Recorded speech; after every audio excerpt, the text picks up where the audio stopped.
පින් කරන අයට කරදරේ එන්නේ මෙහෙමයි. තරාදිය උඩින් අල්ලගෙන එක පැත්තකට බර දැම්මොත් එහෙම අනිත් පැත්ත උඩට යනවා. මේ පැත්ත බර වෙනවා. හැබැයි මේ බර වෙලා තියෙන පැත්තේ බර ටික අයින් වුණොත් මොකද්ද වෙන්නේ? එකපාරම උඩට යනවා. ඒ වගේ පින් කරන මනුස්සයාට උනත් සංසාරයේ කරපු කර්ම විපාක කියන බර ආවොත් එහෙම එයාගේ ජීවිතේට කරදර වැඩි. හැබැයි කරදර ඇවිල්ලා ගෙවිලා ගියාට පස්සේ අර තැටියේ බර ඉවරෙච්ච ගමන් මෙයා ඊතලයක් තිද්දා වගේ දෙවියන් අතරට යනවා. අර පින් බලයට. අන්න ඒ නිසයි පින්වතුනි කියන්නේ නිന്ദා පාස එන්න දෙන්න. ඒකෙන් ඒ කර්ම ටික ගෙවෙන්න ආරින්න. අසාධාරණකම් වෙන්න ආරින්න. කර්ම විපාක ටික ගෙවෙන්න ආරින්න. මිනිහගෙන් තිත්ත කුණුහරුපෙන් බැනුම් අහලා දහ දුක් විඳින්න. ඒ කර්ම ටික ගෙවෙන්න ආරින්න. දරුවන්ගෙන් හිත් පෑරෙන දුක් ටික විඳින්න. ඒ කර්ම ටික ගෙවෙන්න ආරින්න.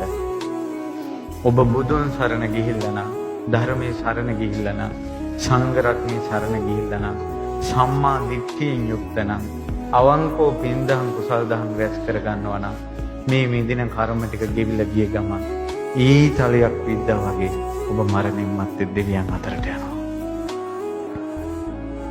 එහි ඔබට වද දෙන්න කවුරුත් නැහැ. එහි ඔබට කරදර කරන්න කවුරුත් නැහැ. එහි ඔබට අසභ්‍ය වචනෙන් බනින්න කෙනෙක් නැහැ. අභූත චෝදනාවෙන් චෝදනා කරන්න කෙනෙක් නැහැ. ඔබ කරපු පිනෙන්ම ඔබ බැබලෙනවා.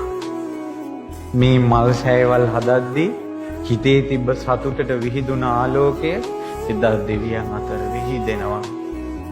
නිල්මානෙල් අරන් මල් පුදපු පින්බලයට ඇඟින් නිල්මානෙල් මල් සුවඳ හමනවා. කට්ටිය එකතු කරගෙන පින් කරපු පින්බලයට දෙව් පිරිස පිරිවරාගෙන ඉන්නවා. බණ අහ සම්මා දිට්ඨිය ගැන කියා පින් කරපු පින්බලයට එදා දෙව් සභාවේ සනන් කුමාර බ්‍රහ්ම රාජයා සබ්දවිඳුම් බණ කියනකොට ඒ දෙවියන් අතරින් බණ අහන්න පුළුවන්. මනුස්ස ලෝකයේ ධර්මය අවබෝධ කරනවට වඩා 10 ගුණයකටත් වැඩි අවස්ථාව අද කාලේ දෙවියන් අතර ධර්මය අවබෝධ කරගන්න අවස්ථාව තියෙනවා.